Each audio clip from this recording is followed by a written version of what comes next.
خاک شفا کے میدان میں. یہ خاک شفا کا میدان ہے. آقا کریم صلی اللہ علیہ وسلم جب مدینہ آنے سے پہلے مدینہ کا نام یثرب ہوا کرتا تھا. السلام علیکم ورحمۃ اللہ وبرکاتہ. دوستوں، میں حاجی محمد عرفان مدینہ منورہ سے.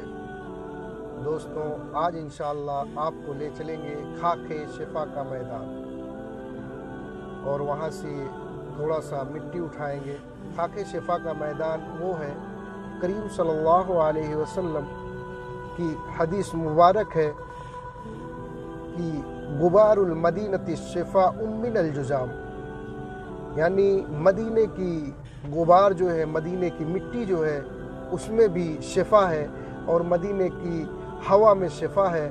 اور جو جذام مرض ہے، جو بہت بڑا لا علاج مرض تھا، اس سے بھی مدینے کی مٹی، اس سے بھی شفا ہے. سبحان اللہ.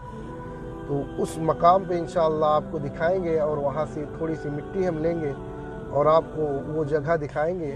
اور انشاءاللہ جو حاجی لوگ حج عمرے پہ آتے ہیں، وہ لوگ یہاں نہیں آ پاتے ہیں، تو انشاءاللہ ہم لوکیشن بھی اس کا دے دیں گے، اور آپ انشاءاللہ مدینہ منورہ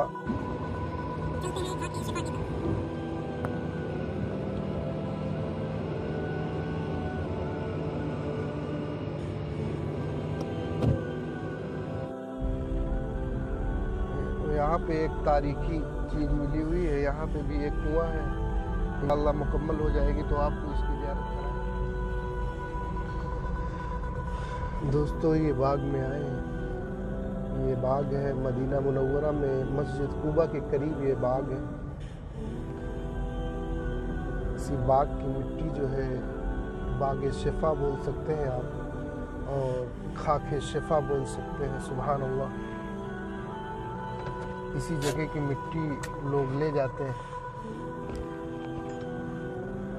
تو میں آ چکا ہوں. ابھی میں موجود ہوں خاک شفا کے میدان میں. یہ خاک شفا کا میدان ہے. آقا کریم صلی اللہ علیہ وسلم جب مدینہ آنے سے پہلے مدینہ کا نام یثرب ہوا کرتا تھا، یعنی یہ علاقہ وبا کے نام سے مشہور تھا. یہاں پہ بہت بیماریاں ہوا کرتی تھی. نبی کریم صلی اللہ علیہ وسلم کی تشریف آوری سے قبل جب مدینہ یثرب تھا، اس وقت یہ وبائی امراض کی جگہ جو مشہور تھا.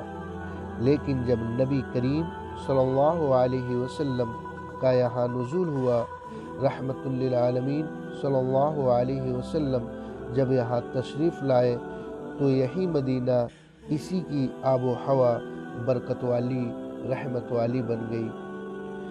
آقا کریم صلی اللہ علیہ وسلم کی حدیث پاک ہے، غبارۃ المدینۃ الشفاء من الجذام، یعنی جو مدینے کا غبار ہے، جو مٹی ہے، یہ جذام مرض کے لیے بھی شفا ہے، اور ہر مرض کے لیے شفا ہے. تو یہاں کی مٹی انشاءاللہ ہم تھوڑا اپنے دوست کے لیے لے جائیں گے.